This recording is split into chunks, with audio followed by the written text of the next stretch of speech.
Hello Internet, this is Jack. Going to be fighting Data Organization 13 and Yozora in Kingdom Hearts 3 DLC. Quick setup, Kingdom Key, self-imposed restriction, would use ultimate weapon otherwise. Armor, stat buffs, accessory, stat buffs, MPS Dagas useful against Yozora. Items, can't use any with 13 Pro codes active, so no items equipped. Abilities, limited to 30, counter slash, go to counter. Counter impact is just for Marluxia. You can see most of these abilities are pretty standard. Falling slash sucks, so I don't use it. Speed slash, if I start my combo on the ground, it puts my opponent in the air for aerial combo finishers. I really like that. Focus Siphon, Throwaway ability. I replaced this with Sonic Slash against Saix for dive setups, but otherwise Focus Siphon is kind of useless. Aerial dodge, I have it off because air slide's consistency is important. Glide, I use it against a few people, but I take it off versus Xemnas. The support abilities are also standard. Combo Master and Critical Counter are especially important for damage.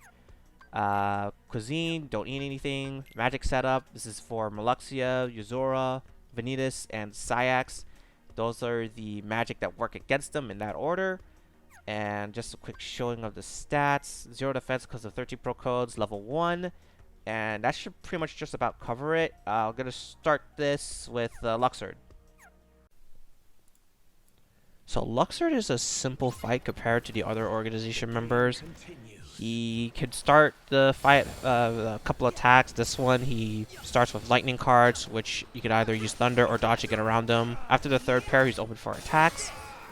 When it comes to bosses in this series, they follow revenge value rules, where if you hit them enough times, they'll break out of a combo, start their next move. Speaking of which, here he can surround you with 4 cards. You can block and counter them for an opening. Counters in this game are exceptions to the revenge value rule, so if you land a counter, you can get like more damage than you would than your average opening, especially if you get the right timing for the block. Now here, he jumped up with shooting out a bunch of cards. I jumped up and blocked the card so I can hit him out of the air. You can also avoid the cards and step towards him to get a big punish as well. Now, bosses in this game have desperation moves, otherwise known as DMs. These are their best attack. Luxord's here is a pretty long one, so I could use this to start talking about how I'm going to do commentary on these videos, because there's not too much to talk about here. So the way I'm recording this is that I'm going off the cuff. I normally write a script when I'm voicing over pre-recorded footage like this, but I felt like writing a script would take longer than just hitting record on Audacity and like winging it, basically. Probably not the best idea, but just bear with me, I guess. I always wanted to do a commentated version, because normally when people do Kingdom Hearts 3 data fights, they have the fights, they put it up on YouTube, and they kind of let the video speak for itself. Perfectly fine. I like those videos. It's just it's not super common for there to be commentaries, so this is how I'm trying to differentiate myself from the other Kingdom Hearts 3 like data fight videos that have been up on YouTube for like a while now. I picked Luxord first in the video so I could use this DM to explain how I'm gonna do commentary, because this DM's not super interesting. I'm reacting to the cards going face down and attacking and rolling out of the way of the attack while looking for Luxord. The commentary plan is basically talk out my thoughts as I'm doing these fights, or rather just watching the pre-recorded footage and talking over them. I can't promise the most optimal gameplay, because others have been doing these fights like a lot more than I have. So I'm basically just like defeating the bosses to my ability right now. I could probably provide links to more optimal versions of this fight. Oh right, this is the second phase of the desperation attack. He has 3 rows of cards, and you have to find one Luxord within each row, and he has an extra attack where instead of him putting cards face down and then they attack from below, they have cards like pop out and attack you from a distance. And you normally just roll through them and then find Luxord there. Not super hard. You can see I'm at the end of the DM almost. Funny thing about this DM, the most optimal way of dealing with it is actually to eat for enough health to take the damage for failing it on purpose. So you can get through the DM quicker. I finished the DM here. You get an opening for it. It's going to take me another hit because it's level 1 pro codes. I wouldn't use these fights as like guides per se because I'm not showing all the moves that these fights can do. He even repeats a move from before earlier. Regardless, I hope you enjoy the commentated versions of these fights. Next up is going to be Vanitas.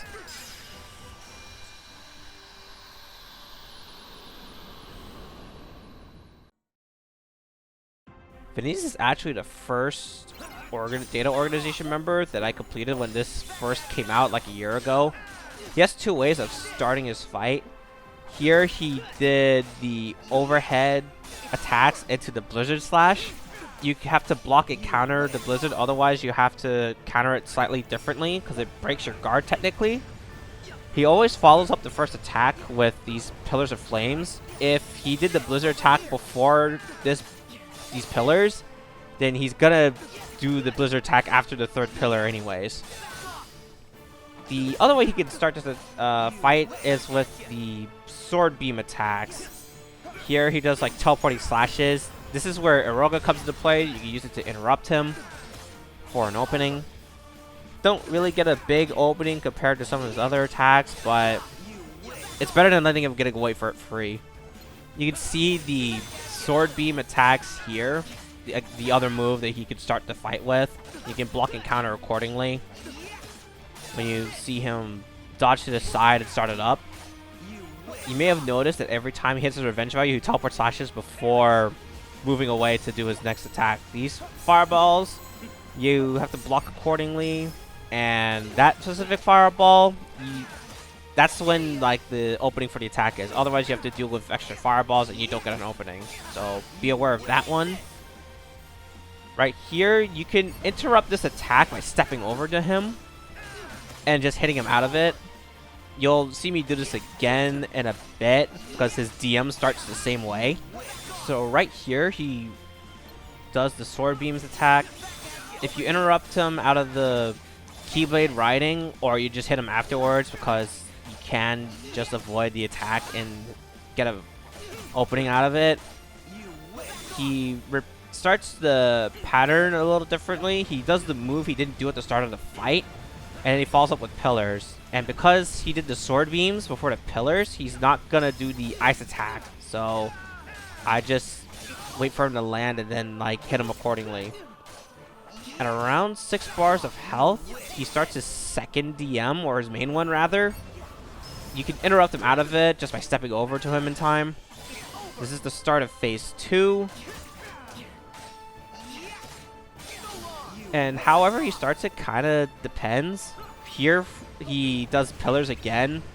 If he does it randomly, you have to be wary of the ice attack that follows after the 3rd pillar, so you can get the proper punish on him. You may have noticed that I've been landing and then starting the combo with that particular starter. It's because it only counts as like 1 move for revenge value, while other moves will count as like 2 when you start with those. So I'll kind of just like trying to milk the combos as much as I can. Vanitas also repeats a bunch of attacks in phase 2 that he did in phase 1, while mixing up the pattern and also throwing in phase 2 moves. If you're not confident in countering the sword beams because of distance, you could roll towards him between the sets of sword beams and then like block and counter him on the 2nd set. Right around here is when he should do one of his phase 2 moves. This one is the one where he does Keyblade, what's it called? Projectiles. And tries to teleport slash as well. I remember like the first bit of it. And then you could kind of start dodging through the rest of it. And then he ends the pattern with sword beams for like a nice punish. I had to roll through like the first set so I could actually get the counter punish on the 2nd set. The other phase 2 move also ends in sword beam, although it uses like fireballs to throw you off as well, like in a different fireball pattern than the one you saw before. Here I messed up getting the block here. I didn't jump soon enough, so he ended up breaking the guard. Normally you press circle to like go behind him to hit him in the back for like the opening, but because I wasn't expecting that to happen, I just got that opening instead. Here he repeats the fireball pattern from before. After this, I only needed one more hit. It was only a matter of reacting to what, and he decides to end it with sword beams. So that's it for the Vanitas fight. Next up will be Terranort. So Terranort's a favorite fight of mine because he doesn't really have a set pattern. He just has moves that you have to react to. Right here, he starts with projectiles. If you block the set that he's shooting directly towards you, you can step during the block to punish him. Whenever he beats his revenge value, he always retaliates with Guardian. Starts Ars Arkham here. The first hit, when he teleports, is always unblockable. So you have to avoid that and then block like the remaining hits so you can counter hit him out of the last hit of Ars Arkham. Right here, a delay for this ground combo so I could get the ground retaliation and more damage with the finisher, even though it's not much. When Terranort does the charges, you avoid the first one and then you jump to block the second charge so you can get this punish. Another delay for the ground version of this. And now he uses his Guardian to attack. Right now he's doing the pattern where he just does multiple attacks and he's going to end with those 2 attacks.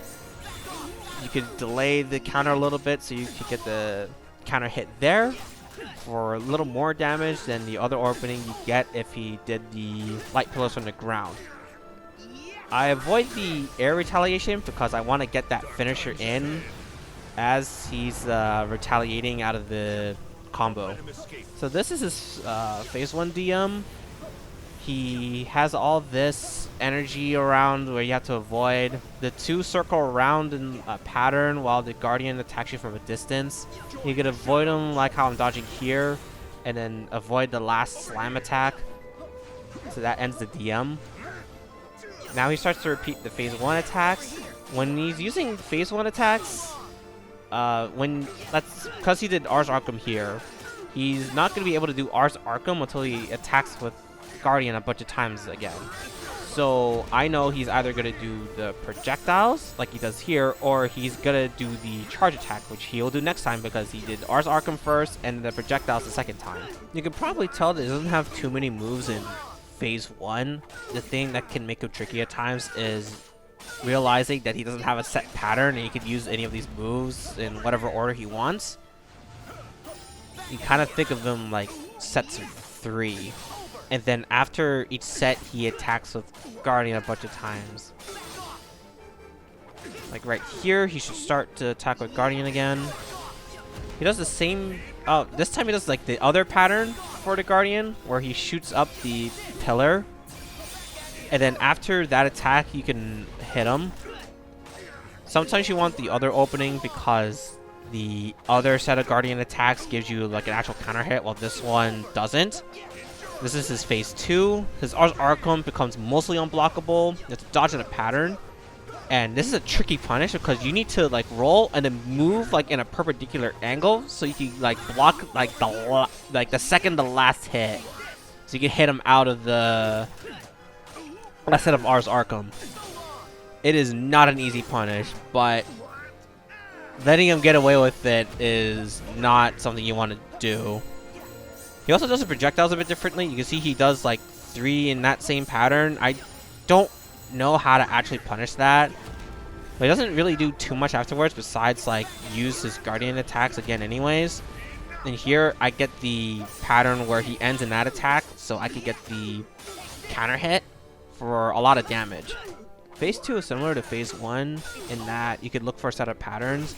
Terranort always starts phase 2 with the unblockable Ars Arkham though.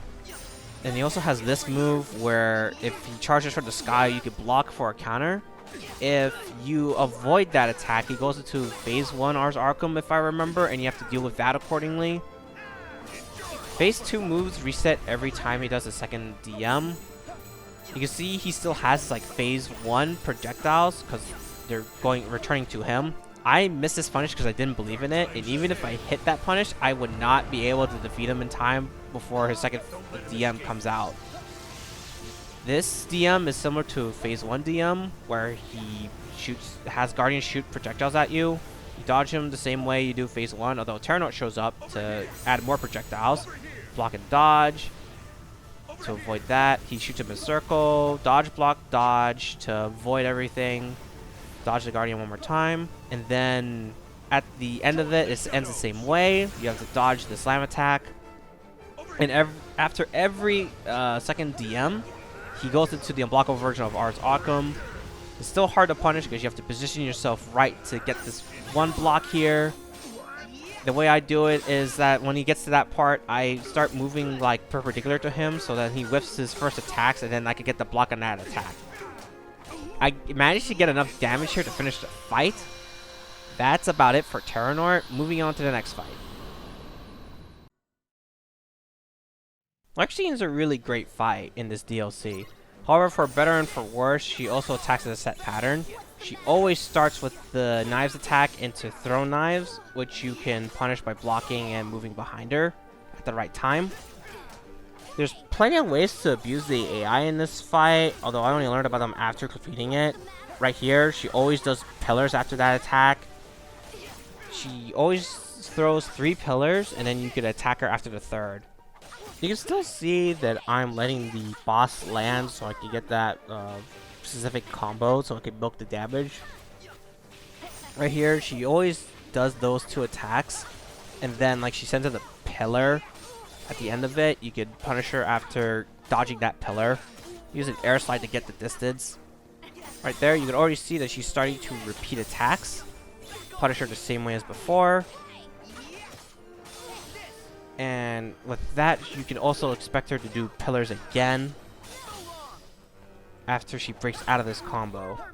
When she breaks out, she doesn't really retaliate. She just does her next move. Makes her easier to manage in some ways. Although some attacks start up really quickly, so it kind of like depends on how you finish the combo too. Now that looks similar to the other attack, although this one, she throws out 4 pillars. 3 of them are pretty slow, you can move around them. The 4th one is pretty fast, dodge that one, and then you block the follow-up afterwards so you can get the counter hit when she comes down with the last hit of it. It's one of the few ways you could actually get like a counter hit at the start of the combo. And then she's doing this attack again. You still punish it the same way as before. You can always tell she's going to do one of these attacks if she like zigzags around in like a certain pattern. So this is the start of her first DM. She summons her clones to attack you a lot. You can generally avoid this by blocking and countering at the right times, as you can see on screen. It's one of the more interactive DMs because you can actually get like a good amount of damage, especially with the counters that add up. You can never really get like a full combo on any of the individual clones, but again, that counter damage adds up over time. I think I get like a bar of damage as this DM goes on. At the end of the DM, you jump dodge with the air slide, and then like you could step towards Larxene as the DM whiffs to get this punish. And this is basically the start of phase 2. Now, I say phase 2, but really, she just still uses her phase 1 moves while also having a second DM. The moves she uses after her DMs can vary on damage, if I remember. Or it's also, like, depending on, like, what moves you end up, like, getting around.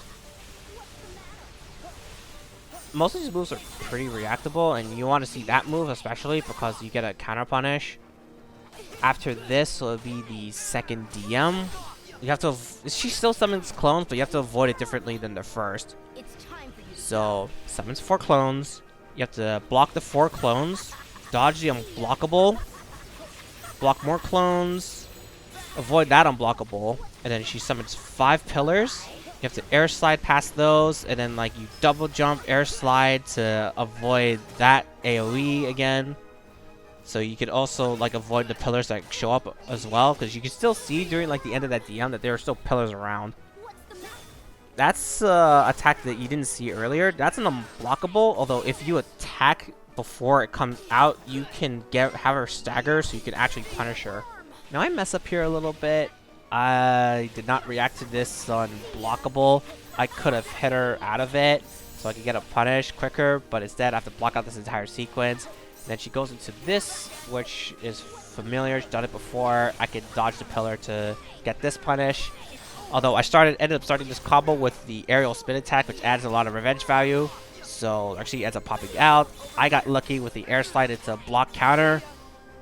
And I'm still looking pretty good. Probably need like 1 or 2 more hits depending on what she does next. Funny enough, one of the things to abuse her AI is actually getting her to use that move where she like attacks you from above more. Mushroom did a video that shows it a lot. I recommend checking it out. He completes Larxene way quicker than I did. I'll leave a link in the description. Otherwise, that's pretty much it to this fight. Just have to dodge these pillars and get this punish. And after this will be Marluxia, so stay tuned. Marluxia is another favorite fight of mine. He always starts with a series of scythe attacks that you have to block and counter, some of which are unblockable, mainly when he glows red.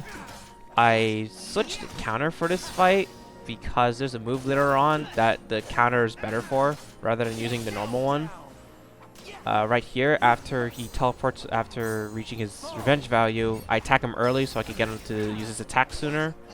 He always uses that attack after the scythe attacks. So you block like the first 2 hits and then like dodge the next to step over to him. He always retaliates with the scythe attack. You have to dodge it when you see it, when he reaches his revenge value. Well, most of the time anyway. Sometimes he kind of just teleports away. And this is a series of scythe attacks where he summons those sentries to shoot you.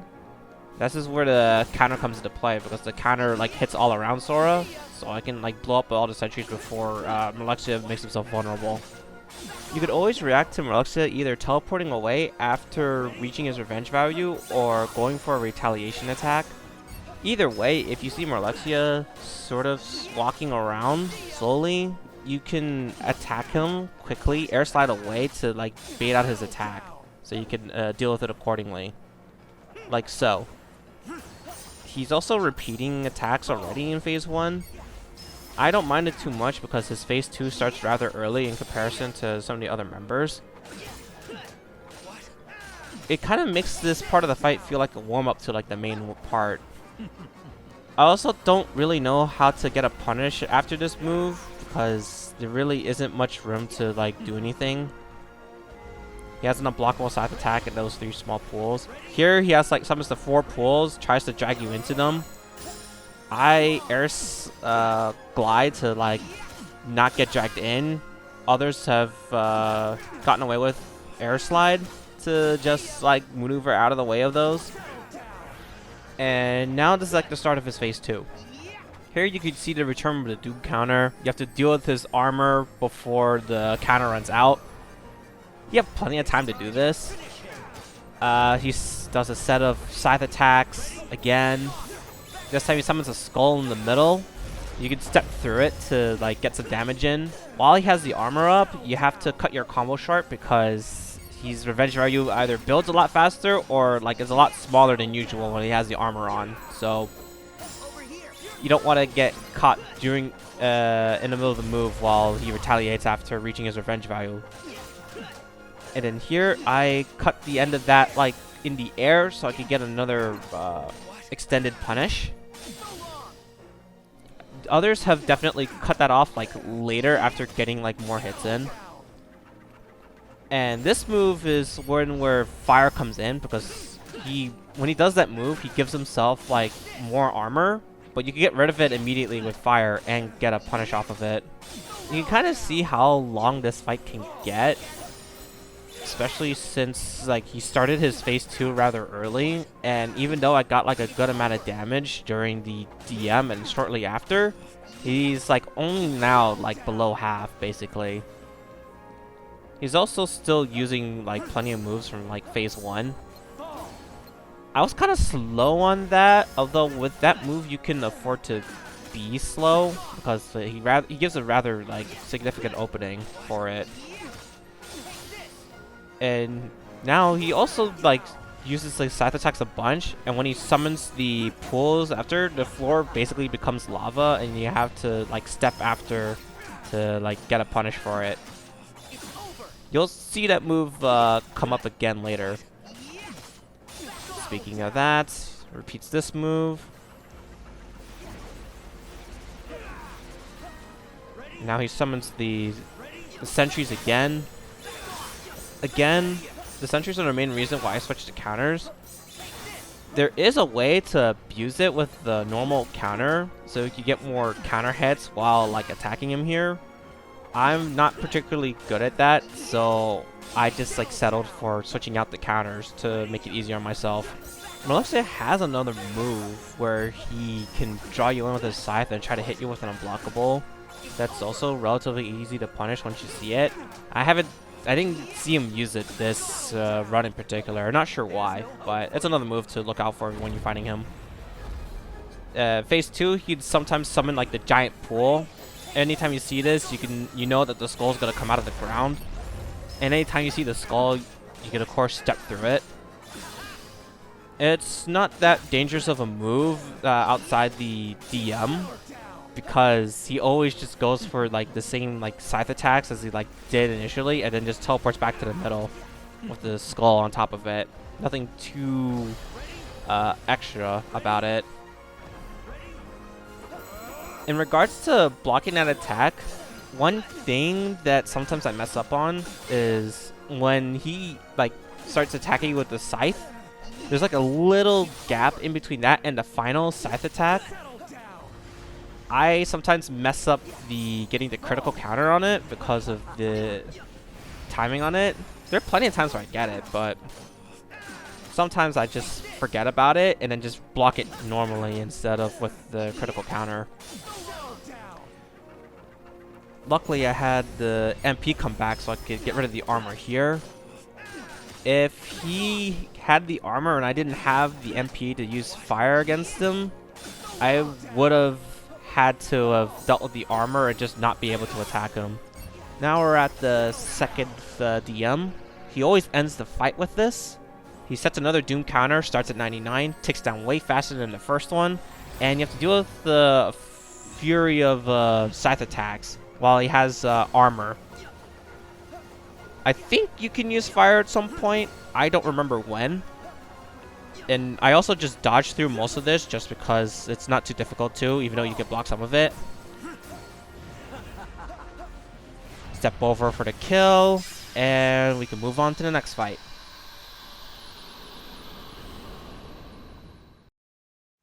So Dark Riku can be a tricky fight if you're not ready for the pace. He can start the fight in various ways. This way he sets a bunch of mines, goes for that like huge projectile attack, and then like starts attacking you with attacks and reflects. If you counter or reflect, you could dodge the counter to get an opening normally. And I normally hit him until he hits his revenge value, so I can like consistently like deal with his moves.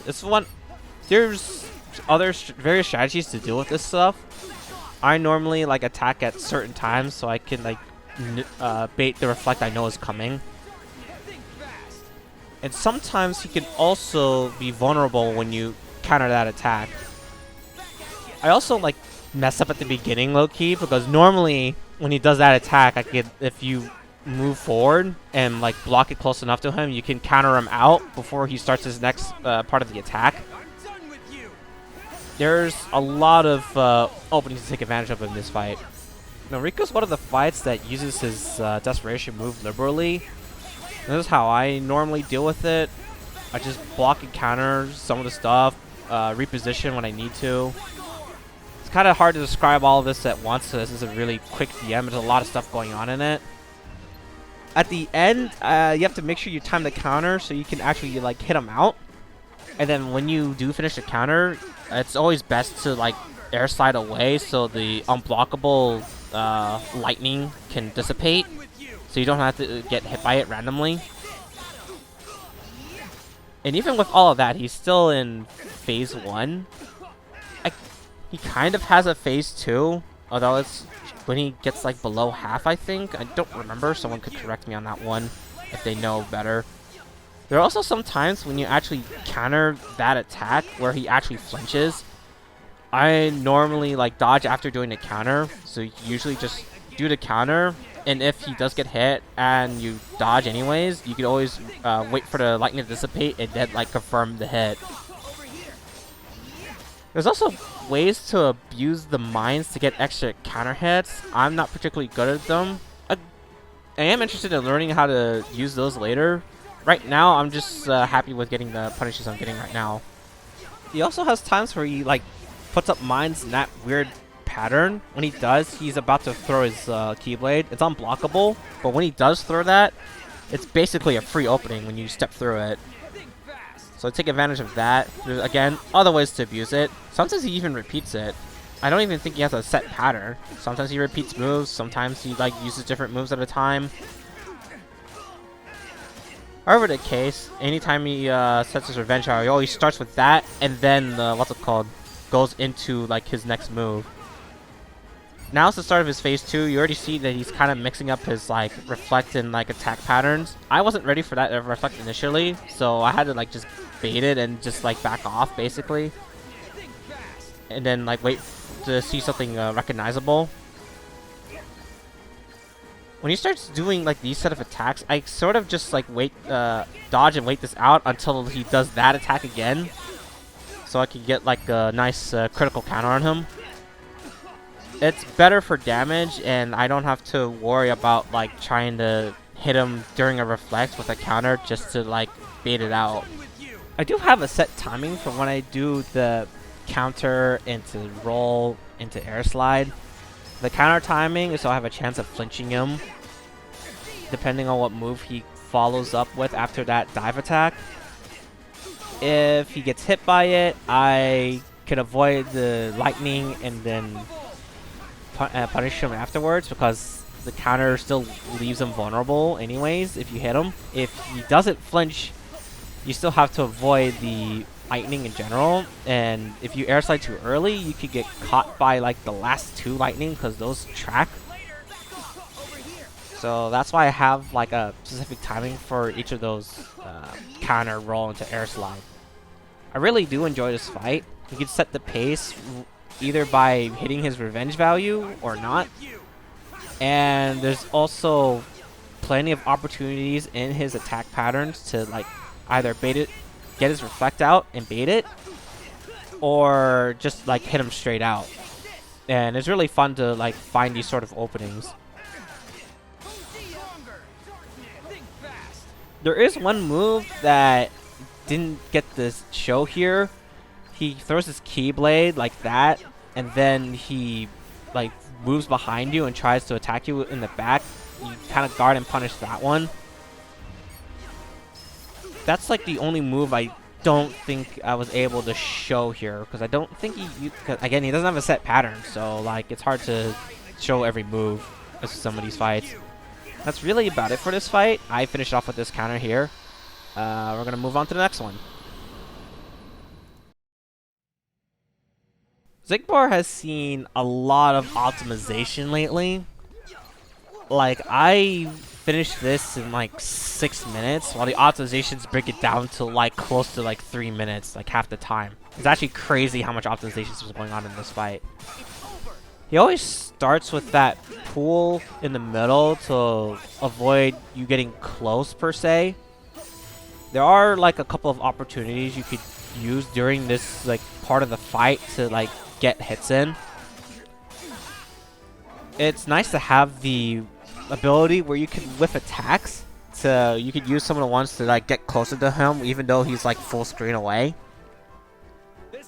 And this move right here is where some of the optimizations get like really silly, because there's a chance to like get like a lot of counters in to get a lot of damage in. I am not good at it, so I only like do like 2 counters and then just like finish my combo there. I really wish I did learn the optimizations, but I was kind of lazy, and there's still parts of the fight I wanted to show, because the optimizations could get to the point where you could like deal enough damage to go immediately into like his DM. Xigbar's also one of the few that sometimes just like stays in the air upside down, similar to how he did in 2, and I think a little bit of Birth by Sleep as well. But generally speaking, when he's on the ground, you don't have to worry about comboing that much. When he's like in the air, you might have to worry about it more, because sometimes if you don't do the combo right, he can kind of just start his like next move right away as soon as he teleports. But otherwise, you normally like get solid openings on like most of his attacks. Now, I know I haven't been talking about the openings for this fight that much. There are a few common ways that he gets opened up. Either you hit him after he runs around in a circle while shooting you. You hit him out of him charging the ricochet shots. You also like block and counter like the shot where he like sets mines basically, and then like they like start like moving towards you after like a little bit of time. Like this part right here, it's really more of a spread shot, but that's always like guaranteed to punish. Same thing with the other 2 openings that I described. You even get that like forced opening with the reaction command after blocking enough. This is his DM. You don't really get a punish after it. I can jump air slide over like that beginning part.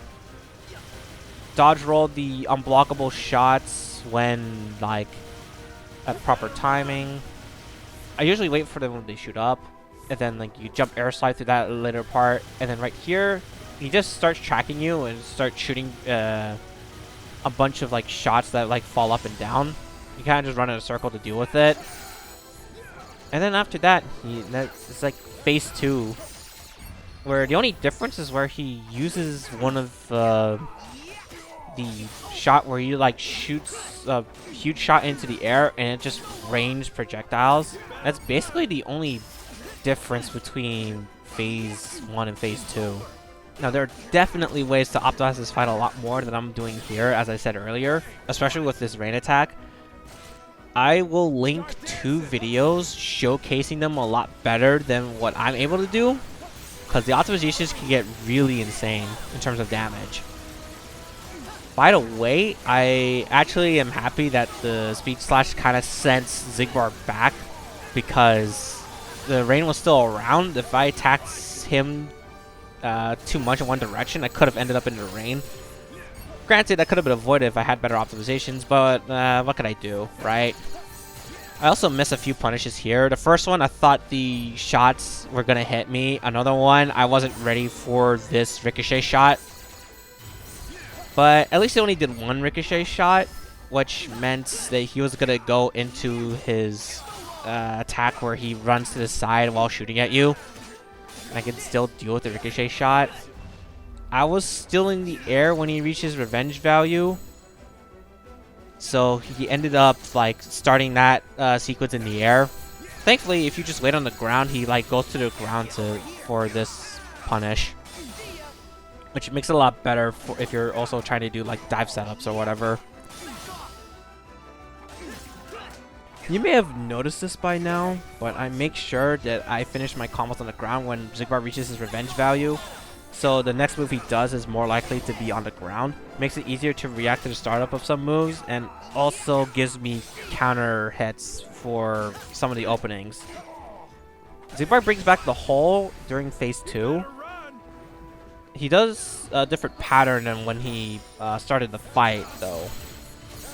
I messed up this punish because I had to block more things when I normally jump and block to get the counter punish, so I had to settle for the step punish. Not the end of the world.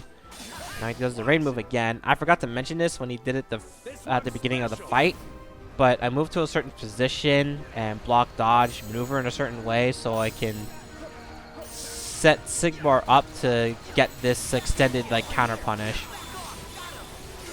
It could be done better. Again, check out those optimization videos that I'll link in the description. If I revisit this fight, I will definitely be using some of them.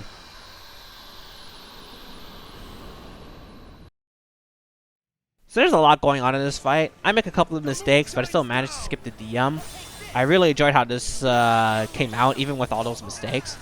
The first part of this fight, he is building up Berserk. You want to get some damage on him. You want to try avoid triggering his revenge value, just because he'll go into this like series of attacks that kind of just waste time. You can see that the bar was building even while he was doing it. If you do make a couple of mistakes in this beginning part, it doesn't really hurt you in the long run that much, as long as you get like around like 2.5 bars of damage going into his like full Berserk phase. Now that the gauge is filled up, Saix will now go full Berserk. To stay close, either block counter or dodge the transformation. Then he can jump block counter, the opening move he does in his full Berserk. He will always start full Berserk with that move unless he is low enough on HP. Then in that case he'd start with his DM.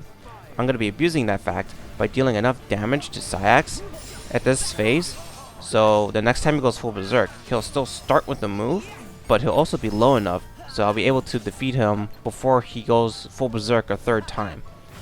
I borrowed the strategy from Mushroom, who did an optimization against this fight recently. I recommend checking the video out. I will put a link in the description. It is really helpful in skipping Saix's DM, as you really don't want to deal with that move. I purposely don't get too many hits here as part of the damage control to achieve the strategy. Since I still have to do more damage control, I don't have to optimize every opening before he goes full Berserk again. I will mention though that when it comes to this type of strategy, it's usually better to front load your damage, so you don't have to fret about getting every opening when you do go for this type of strategy. I don't even go for the dive setup here because at this point I know I'll get the damage I'll need by the next opening. The amount of health you want to leave Saix at to make sure that he doesn't start the next full Berserk phase with that DM is around this much health. And now, since we've achieved this strategy, it's about damage optimization. This is where the dive setups really come in handy, as even if you miss critical counters during this phase, you still deal about a bar of damage every opening you get during this part thanks to those setups. I'll also note that compared to the first time you went full Berserk, the gauge drains slower this time, so you'll have to deal with Saix charging his Berserk after 3 openings. This is where the Blizzard magic comes in handy, because Blizzard will snap him out of that charge. And you want to snap him out at a good amount of Berserk, so the opening you get from breaking him out of that charge and the next 3 openings will make sure that he runs out of Berserk by the time you finish their 3rd combo. For this opening, after the Blizzard, you want to get as much damage as you can, but you also do not want to reach the revenge value. This is because you want to stay close to Saix when he starts his next move. If you reach his revenge value at that point, he'll teleport to another spot on the map, and you won't be able to get that same opening. So it's important that you don't reach the revenge value when it comes to the opening after the Blizzard. As for the dive setups, there are multiple variations you could go for. I recommend whichever one's most comfortable for you, because it still does a lot of damage whichever one you go for. One in particular that you need to know is one off this particular opening, where I only get like the counter hit into like the start of the combo. This one is only because of the height I could get on this combo. If you get the full counter, which is possible but can be hard to time, then you could go for whatever die setup, but the one I showed there is useful if you don't get the full counter. And I spam static slash there to maximize the damage I get while he's recharging his Berserk after exiting full Berserk. Here is just you need to make sure that he dies before he goes full Berserk.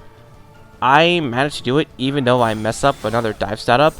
He has a slightly different pattern than when he starts the fight, but nothing too manageable. Just gotta hit some critical counters, and that's the fight. Moving on. Time for young Xehanort. He's a fun fight, although he's can be on the simple side. He always starts the fight like this, where he attacks with his Keyblade. You can pretty much block a counter, and then react to him try to break your guard for this opening. Anytime he retaliates after you hit his revenge value, you will try to attack with an unblockable attack. If you do decide to hit his revenge value, just make sure to be ready to dodge that. You do also have to be aware of some of the precise openings. If you miss them, he'll just move on to the next move, and then you'll have to like deal with that next. This Blizzard move is worthy of mention, because the way I'm punishing it is pretty simple. You hit him as he's like sending out the projectiles, and then you block the Blizzard to get more hits in and not get hit by the Blizzard as you're attacking young Xehanort. There are optimal ways of getting more counters from the projectiles. I'm not particularly that good at it. Plus, I only learned about it like recently. So if I revisit this fight, I will look into those punishes more. Now, I'm hesitant to say whether or not young Xehanort actually has a second phase. He technically does. Like, he has a phase 1, first phase DM, a second phase, then like his second DM at 1 HP. But I don't think the amount of changes going into a second phase are enough to justify it being called a second phase, you know? Like, he only changes 2 moves from the first phase in regards to his second phase. And they're not even that much different, just the openings have changed. Here is the first DM. I mean, there's not too much to it, just watch out for him tricking you up with one of the first teleports and counter that time to like just get him out of it. I thought when I first saw the armor, I thought it'd be more you have to counter him at certain openings a few times to get him out of it, being one of the more interactive DMs. But if you time your counter right, you can get him out on the first one, which doesn't leave much to the desperation move. There's some other videos people have done showcasing some of the other stuff he does in the DM when he freezes time, but for the purposes of defeating him, you don't really need to know too much about his DM. Just need to know when to get that counter that breaks the initial thing. You may have already noticed that he already did the 2 moves that are exclusive to Phase 2, but are really similar to the Phase 1 versions of the move. Like, the first move he starts the fight with is done in a different pattern in Phase 2, just to try to trip up your guard a bit more. While the second move is a shorter version of the one in Phase 1, and the opening's slightly different as a result, but otherwise they're really similar moves. The overall pattern in Phase 2 is even really similar to Phase 1, where you'll do those moves in a set order, and even if you actually get the openings or not, he'll continue doing those moves in that pattern. So that's kind of why I said there really isn't a Phase 2, even though there technically is. Because I don't think there's not much of a difference between the Phase 1 and Phase 2. And then right here, it really doesn't matter what type of opening if he's like super low on health, because he'll end up at 1 health and go into his second DM.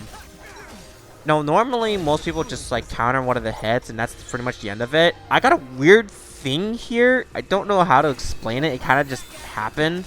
If anyone could explain what happened, that'd be great, but otherwise that's it for the fight.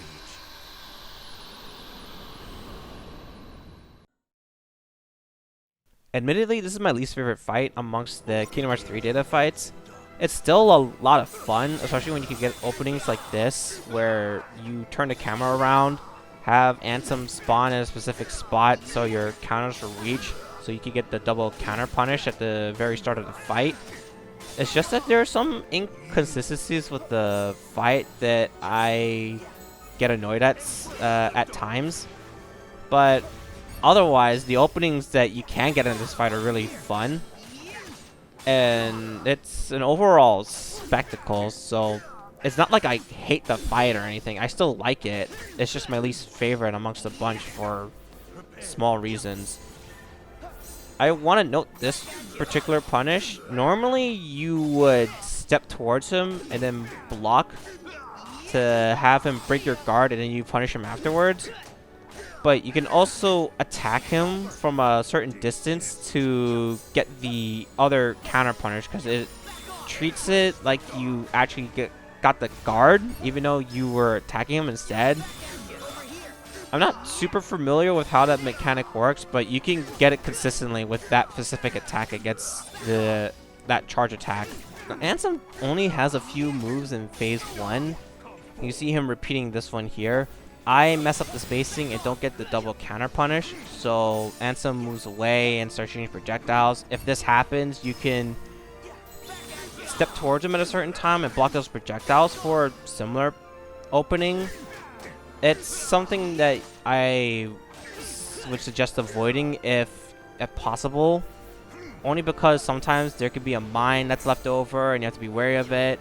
Other times, if you miss time to step, the projectile can loop behind Sora and hit him in the back.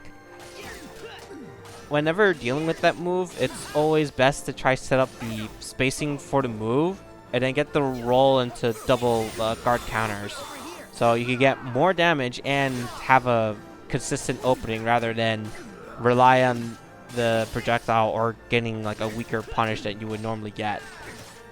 This is when he starts his first DM. Technically, he has the longest DM amongst the data fights, though there's a lot of times you can like hit him out of the DM. Here you just block 4 times to get your opening. Well, normally, but you have to be careful with this opening because those orbs can sit around and accidentally hit you. I was being careful, so I ended up not getting the punish. This is one of those things I don't like about this fight. Like, that particular punish at the beginning of his first DM can be inconsistent timing, and if you don't get the right timing, you could just end up swinging into the orb and dying anyways.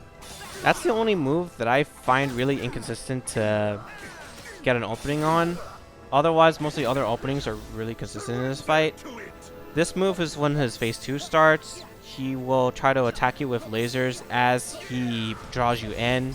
You can dodge, block, dodge each laser pattern so you can keep away from his explosion at the end of his move.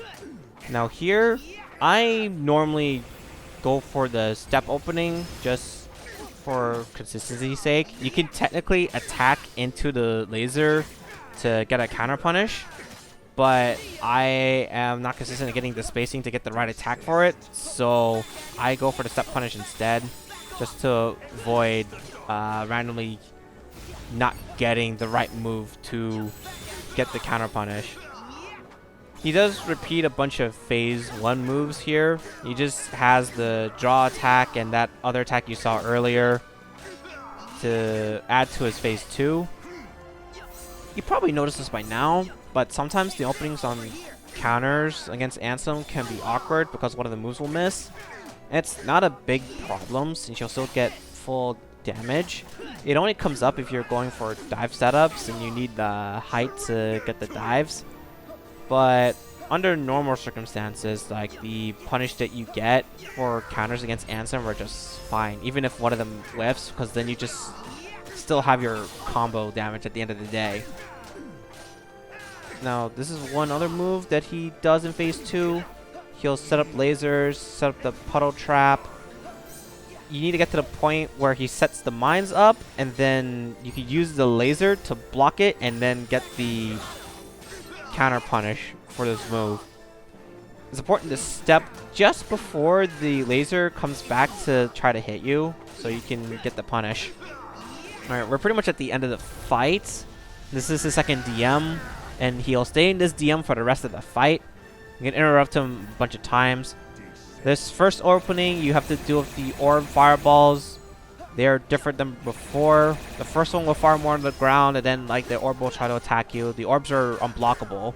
The second orb will attack more in the air than on the ground.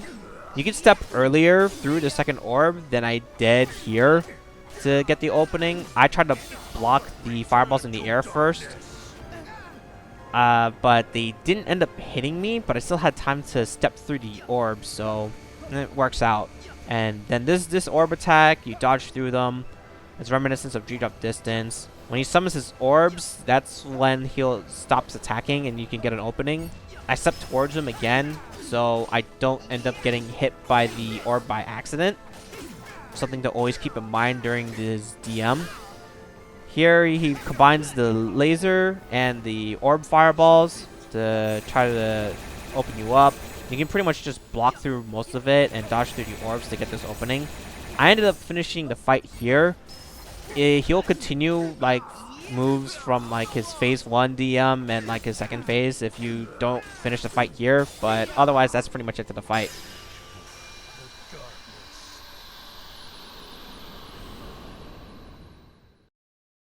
Xemnas is a favorite fight of mine in this batch of DLC. He can start the fight in two ways, either with the delay of dive kicks or with the lightsaber attacks. I'm going to be using dive setups for this fight because more damage, and Xemnas is probably the easiest member to set up dives against. You pretty much just have to do 2 air combos high enough, and then after the second finisher, he's like in a lot. He takes a while to recover from it, so you can use that opportunity to get a dive to end the combo. One main thing to note about Xemnas is that his thorns don't do any damage unless he sets up a wall beforehand. I will be getting hit by some of those thorns because I'm kind of used to the fight while getting hit by some of them. There's also one punish I skip all the time to get this counter punish, because technically he's open after the thorns, but I let him continue the attack just so I could get the extended counter punish with the dive. For the lasers into the unblockable, I jump before blocking just so I could set up the height for the dive. I mess it up there. I don't think I get the right height for it, so I settle for that punish instead. That move you don't want to have any walls remaining, so you have to take advantage of whiff attacks to break the walls before he can use them against you. And this opening is particularly fun. I don't go for the dive after the first one, even though he's high enough, so I can get the counter hit into this dive here to get damage on that instead.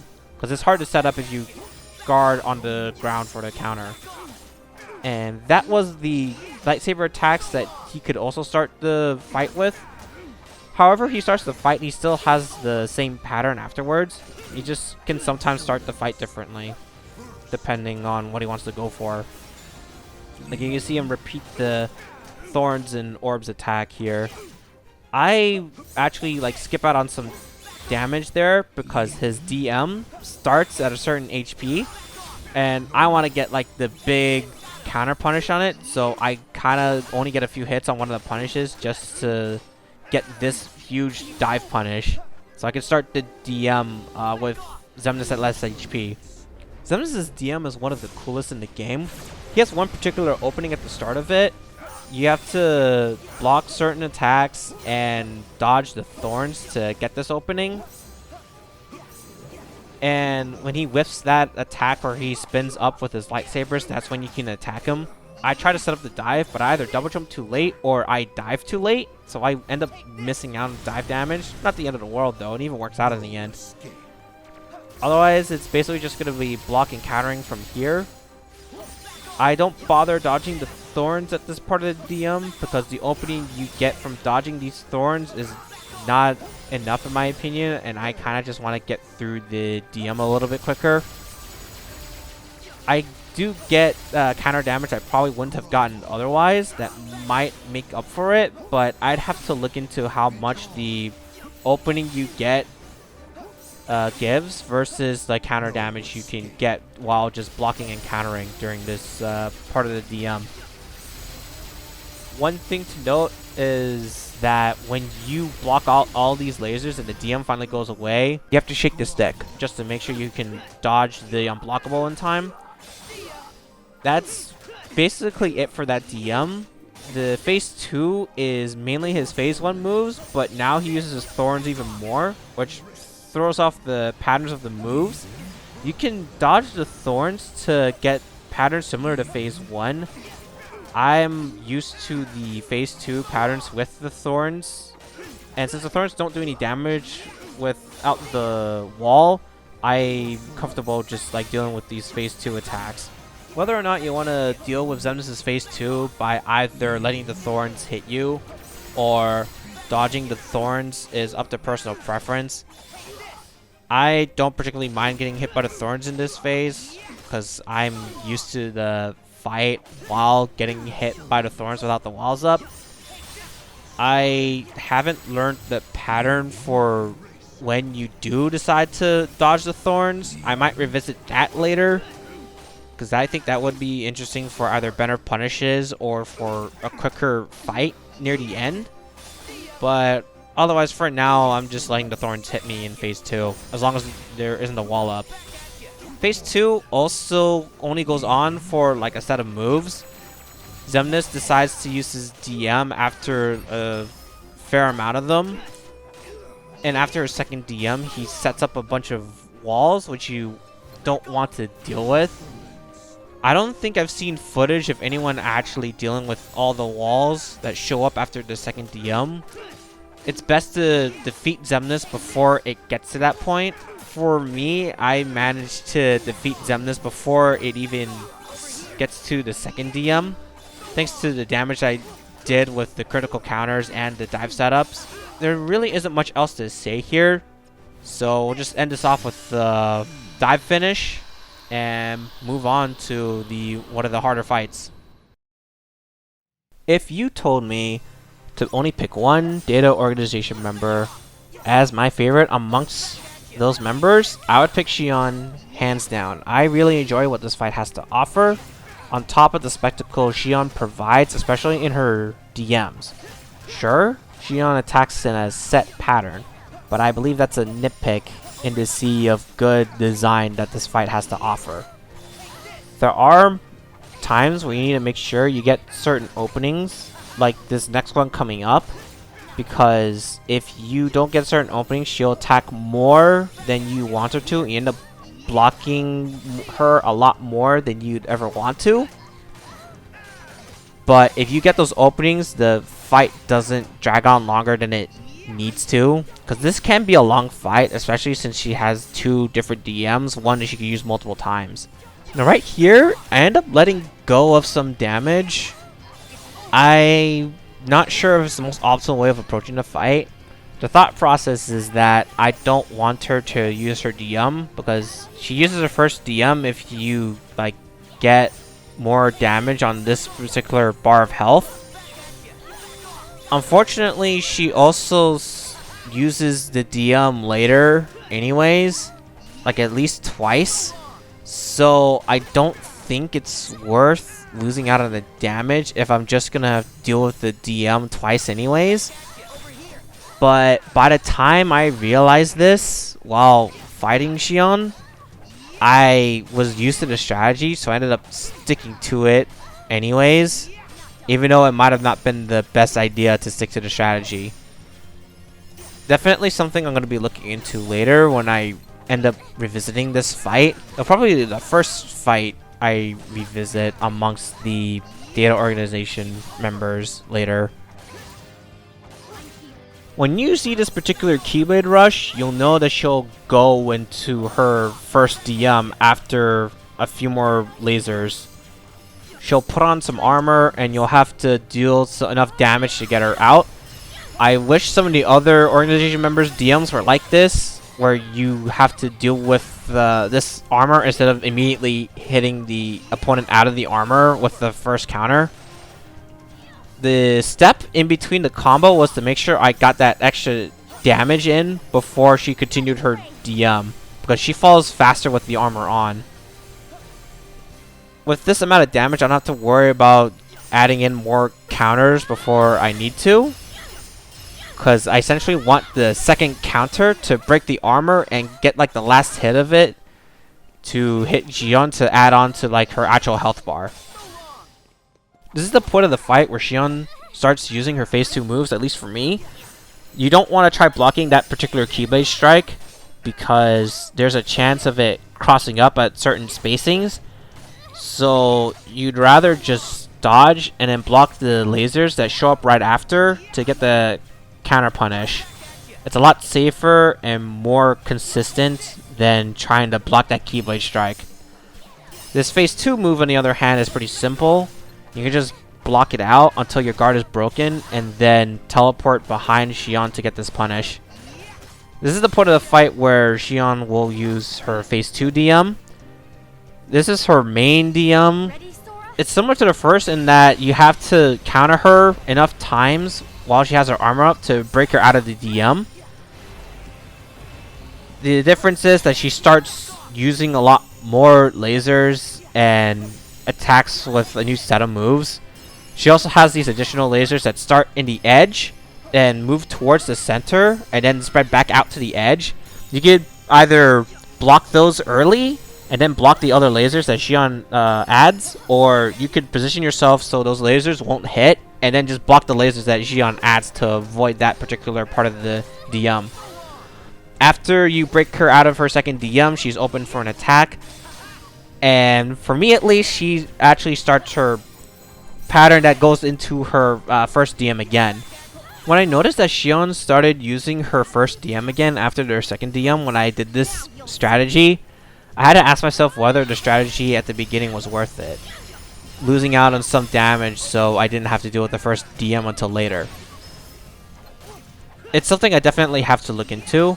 If I ended up skipping a DM and she does 3 if I try to just get as much damage as I can early on and letting her use the DM that early, then it'd be worth it. But if she still only uses 2 DMs, then like it won't be worth it to actually try to lose out on damage, because then that's just damage lost and more health I have to get rid of later, and it does nothing except move the DM to a later spot. At least at this point, like, she doesn't have a third phase, so after the second and then like the repeat of the first DM, she'll just use her phase 2 moves again. So there's not much else to say about this fight. Again, this is definitely one of my favorites. I cannot think of another fight in this set of data organization that I find better than this fight. I hope that others enjoy this fight as much as I do. But now we'll move on to Master Xehanort.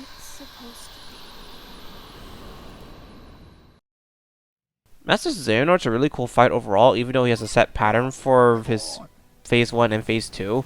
He always starts the fight with these meteors and lasers. You need to make sure you dodge the lasers because they are unblockable. All types of his lasers. And after a little bit, he'll show up, try to throw his Keyblade. You pretty much have to block it and make him stagger. Otherwise, he'll continue his attack with like magic, and I haven't really seen anyone deal with it properly if it gets to that point. So make sure to block that attack. He also opens the fight with this after the first opening instance. He only uses this once. He'll set up like a bunch of lasers and try to attack you with fidget spinners, basically. I maneuver around in a set pattern to both avoid the Beyblade and make sure the lasers are out of play at the point when I'm trying to like get my opportunity in. He'll keep using this attack as long as you don't get an opening. He'll continuously set lasers. There are ways to abuse those lasers because those that like move around in the field are blockable, unlike these ones that like shoot from like above. But for the most part, it's more consistent to make sure that you have an opening that doesn't have to worry about those lasers interrupting you for whatever reason. There are definitely moves that are better to block and counter versus dodging and vice versa. Fidget spinners depend on the situation, because sometimes you need to block and get ready to dodge like the next attack afterwards. But it's usually better to dodge them because fidget spinners explode after a set period of time, and when you block them, you still have to dodge the explosion if they're moving slow enough. There's also these Keyblade attacks where Xehanort will put his whole back into the move. He will continue doing his move if you actually block it, But if you make him whiff, because he's so old and put his back into it, then he'll actually give you an opportunity to attack him. And then there's also this particular opening where he'll try to attack you with a Keyblade while backed up by lasers. I run forward so he attacks sooner with the Keyblade, so then I could use the counter to get through the lasers. That's one of the few attacks that I'd rather guard than try to avoid altogether. But like I said earlier, there are definitely plenty of attacks where you would rather just dodge because they'll actually give you an opening rather than block and only get some counter damage. It's at this point of the fight, with this amount of HP left, that Master Xehanort will take you to court for damages. This is his main DM, and is rather traditional in that you mainly just have to avoid the lasers and block the shadow clones. He'll also introduce Keyblade transformations. Some of them are blockable. The double-ended sword is not, so I find it simpler to just dodge roll through all the Keyblade transformations when I see them.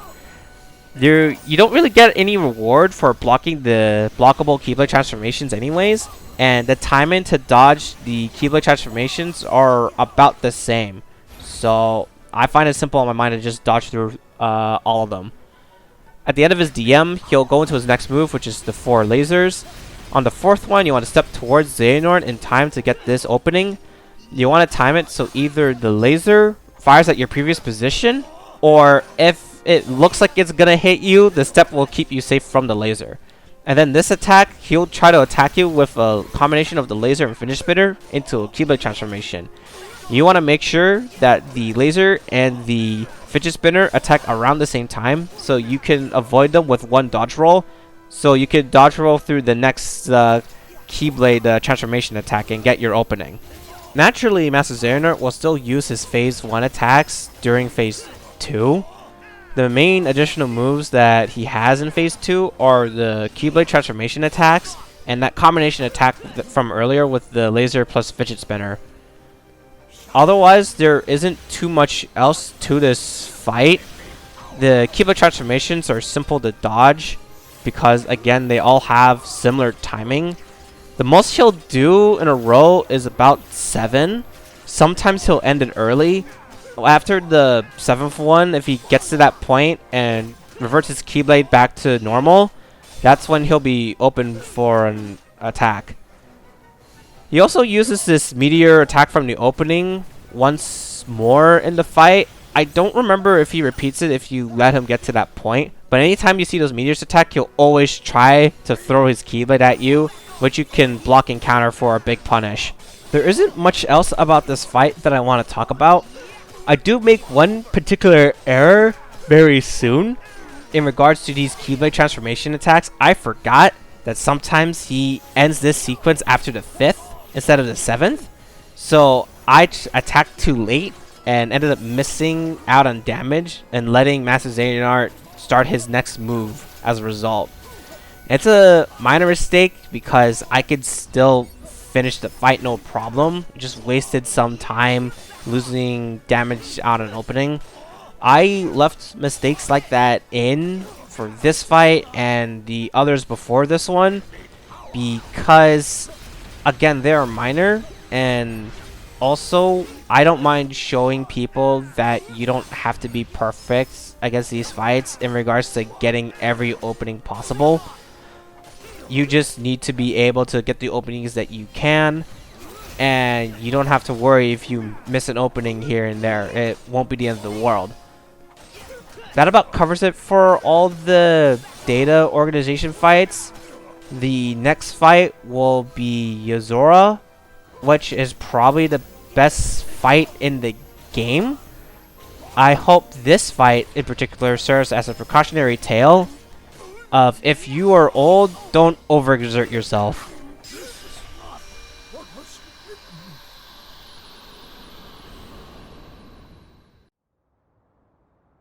Yozora can be a stressful fight, especially if you're first going into it. He can start this in a number of ways. He can even start with his DM if he feels like it.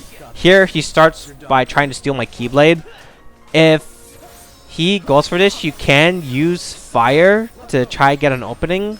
However, I would rather save my magic for a different opening because he always follows up that attack with another one that has a nice opening, so I don't mind not using my magic for another opening that I don't mind losing out on.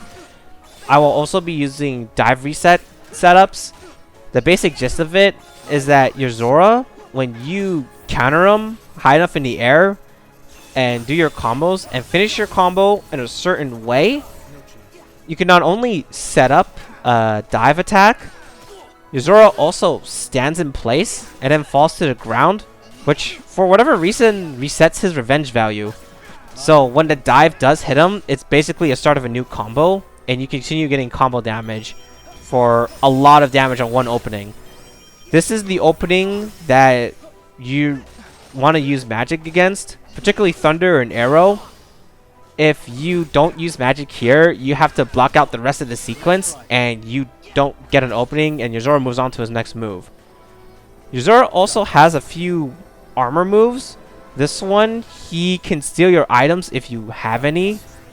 I obviously don't have any items because 13 pro codes, but this attack has like a little bit of armor, and you don't want to try to interrupt him during the attack per se. Even though it is technically possible, I'm still looking into it honestly, because there is a chance you could get a counter opening if you attack into Yozora during that attack.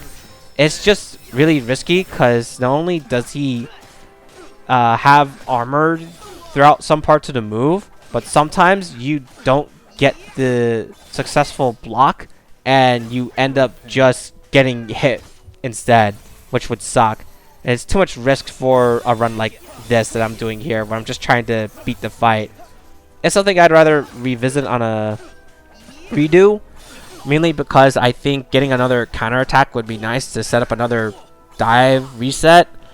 You can't really get the reset without those counters from what I've experimented with. And from what I've seen others try too, that also seems to just be the case.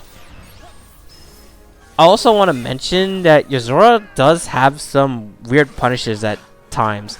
Like this one in particular, you need to step towards Yozora when the sword comes out behind you, and you need to turn around so you can block the sword attacking you from behind to get the counter hit punish to set up for this dive reset.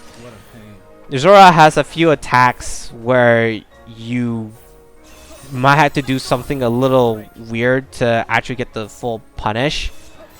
Other times, it's actually straightforward, like this one here, where you just counterattack at the right time to get this punish. This sequence of attacks I do after the counterattacks is also there to set up the dives. You want to time the air slide after the finisher, quote unquote, and then double jump so you can get the dive in time for the reset. With this amount of HP left, Yozora feels the need to take us to a planetarium. This is his main DM. There's a couple of openings you could get throughout. It's a very long DM as well. He can also start the fight with this, like I said earlier. He always starts with these lasers. If you see blue lasers, those are unblockable and you have to dodge those appropriately. I delayed the attack here to make sure I get the opening here, because sometimes he'll armor through the first hit and then you won't actually hit him and make him flinch, so he'll just go into his next move anyways. It is also hard to set up the dive on that reset, so I just settle for a normal reset and continue the combo. Here, this is a move that has three different patterns. He'll only use one of them when he does it in the planetarium. You'll see the three later on. You have to react and block accordingly. He'll always follow up that attack with these lasers, dodge the blue ones, block the red ones. And this next part of the DM has tripped up people before. He summons a bunch of robots. The most consistent thing I've been able to do is dodge in a circle per se. I want to find a more consistent way to dodge them in the future. I did used to glide around, but something with the camera made me mess up at times, so I don't glide for those robots as much. I try to just dodge through them. Also, this opening is similar to the previous times you get this opening, except Yozora will also attack with his clones. I guess that's the word for it. And I do a slightly different combo. I don't pop him up any higher, so I can still get this dive punish. You can definitely get a couple of counter hits before starting the combo.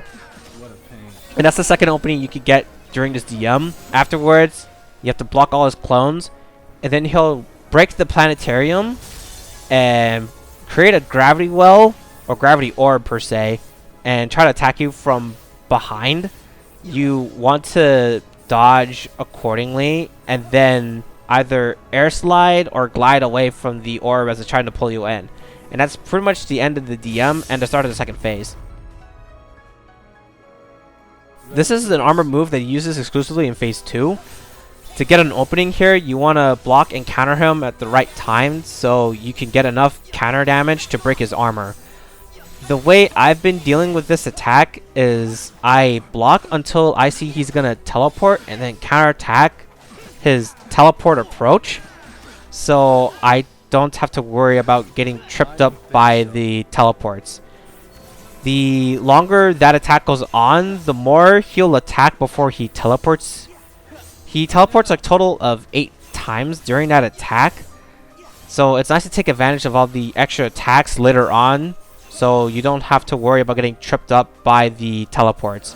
I also missed that punish because I guess the attack I did to normally get Yozora to pull the trigger sooner to get the opening didn't work, so he was just able to continue his move, and I just had to avoid and go into this next one.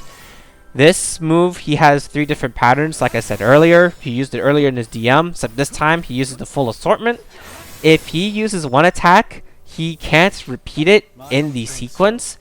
So if you keep that in mind, you can react and block to all of the attacks. And then at the end of it, he'll usually attack with the laggy attack that leaves him open.